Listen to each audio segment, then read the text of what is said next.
Doctor G Parameshwar ಅವರು ಕೂಡ ಪ್ರತಿಕ್ರಿಯೆ ಕೊಟ್ಟಿದ್ದಾರೆ. ರಾಜ್ಯದಲ್ಲಿರುವ ಪಾಕ್ ಪ್ರಜೆಗಳ ಬಗ್ಗೆ ಪರಿಶೀಲನೆ ಆಗ್ತಾ ಇದೆ. ಅಧಿಕಾರಿಗಳು ಪಾಕ್ ಪ್ರಜೆಗಳ ಮಾಹಿತಿಯನ್ನ ಸಂಗ್ರಹಿಸ್ತಾ ಇದ್ದಾರೆ. ರಾಜ್ಯದಲ್ಲಿ ಪೊಲೀಸ್ ಇಲಾಖೆ ಕೂಡ ಅಲರ್ಟ್ ಆಗಿದೆ ಅನ್ನೋದು ಗೃಹ ಸಚಿವ ಡಾಕ್ಟರ್ ಜಿ ಪರಮೇಶ್ವರ್ ಅವರ ಮಾಹಿತಿ.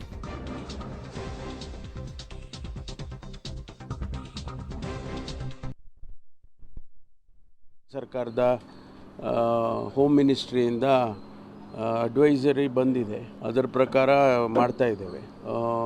ಲಾಂಗ್ ಟರ್ಮ್ ವೀಸಾ ಇರೋರಿಗೆ ಅವರೇ ಎಕ್ಸಾಮ್ಷನ್ ಕೊಟ್ಟಂಗೆ ಕಾಣಿಸುತ್ತೆ.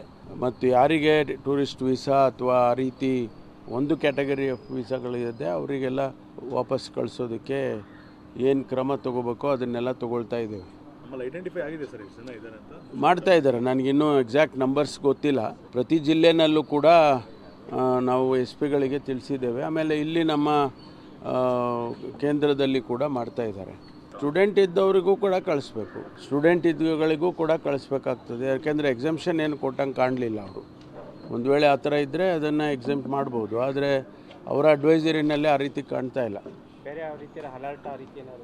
ಅಲ್ಲ, ಅದು ಅಲರ್ಟ್ ಕಂಟಿನ್ಯೂಸ್ ಆಗಿ ಇದ್ದೇ ಇದೆ. ಆ ಘಟನೆ ಆದಾಗಿಂದನೂ ಕೂಡ ಇಡೀ ದೇಶದಲ್ಲಿ ಅಲರ್ಟು ಎಲ್ಲ ಡಿ ಜಿಗಳಿಗೂ ತಿಳಿಸಿದ್ದಾರೆ. ಅದು it is an on going thing.